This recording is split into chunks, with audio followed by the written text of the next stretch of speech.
मरने से पहले होने वाला अनुभव। मनुष्य आत्मा जब शरीर छोड़ती है तो मनुष्य को पहले ही पता चल जाता है। ऐसे में वो स्वयं भी हथियार डाल लेता है, अन्यथा उसने आत्मा को शरीर में बनाए रखने का भरसक प्रयत्न किया होता है और इस चक्कर में कष्ट को झेला होता है। अब उसके सामने उसके सारे जीवन की यात्रा चलचित्र की तरह चल रही होती है। उधर आत्मा शरीर से निकलने की तैयारी कर रही होती है। इसलिए शरीर के 5 प्राण एक धनंजय प्राण को छोड़कर शरीर से बाहर निकलना आरंभ कर देते हैं। ये प्राण आत्मा से पहले निकलकर आत्मा के लिए सूक्ष्म शरीर का निर्माण करते हैं, जो कि शरीर छोड़ने के बाद आत्मा का वाहन होता है। धनंजय प्राण पर सवार होकर आत्मा शरीर से निकलकर इसी सूक्ष्म शरीर में प्रवेश कर जाती है।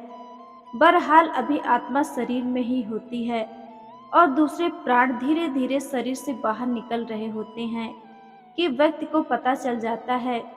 उसे बेचैनी होने लगती है, घबराहट होने लगती है, सारा शरीर फटने लगता है, खून की गति धीमी होने लगती है, सांस उखड़ने लगती है, बाहर के द्वार बंद होने लगते हैं, अर्थात अब चेतना लुप्त होने लगती है और मूर्छा आने लगती है।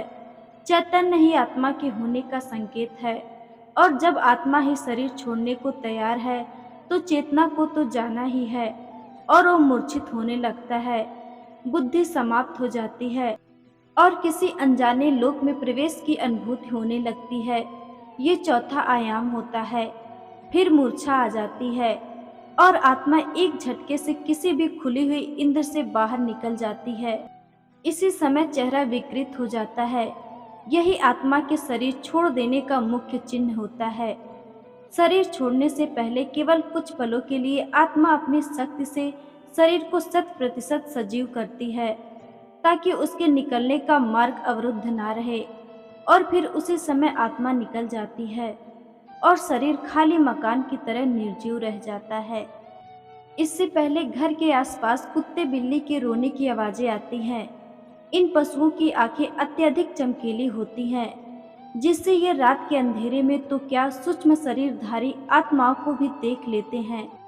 जब किसी व्यक्ति की आत्मा शरीर छोड़ने को तैयार होती है तो उसके अपने सगे संबंधी जो मृत आत्माओं के तौर पर होते हैं उसे लेने आते हैं और व्यक्ति उन्हें यमदूत समझाता है, और कुत्ते बिल्ली उन्हें साधारण जीवित मनुष्य ही समझते हैं और अनजान होने की वजह से उन्हें देखकर रोते हैं और कभी कभी भौंकते भी हैं।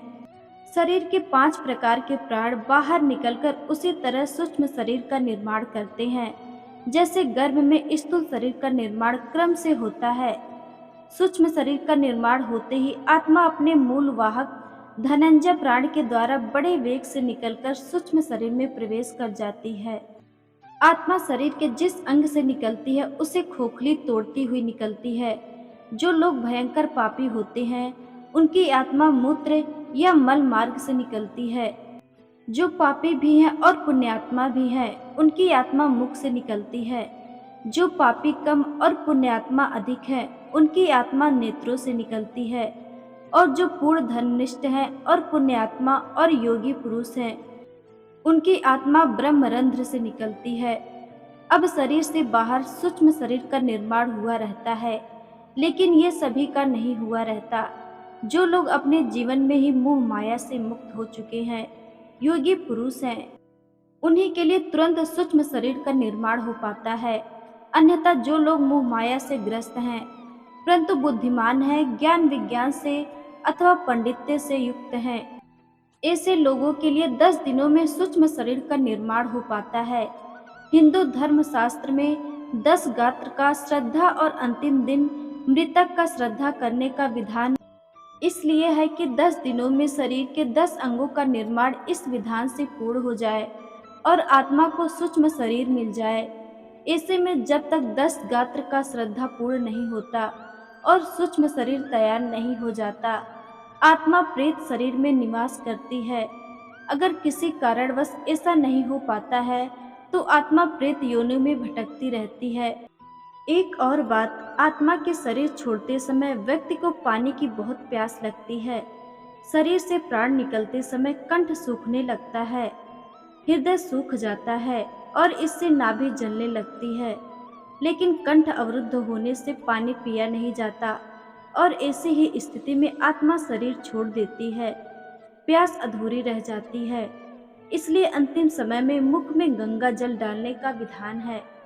इसके बाद आत्मा का अगला पड़ाव होता है शमशान का पीपल।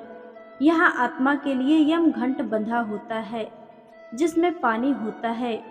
यहाँ प्यासी आत्मा यम घंट से पानी पीती है जो उसके लिए अमृत तुल्य होता है। इस पानी से आत्मा तृप्ति का अनुभव करती है। ये सब हिंदू धर्म शास्त्र में विधान है कि मृतक के लिए ये सब करना होता है ताकि उसकी आत्मा को शांति मिले।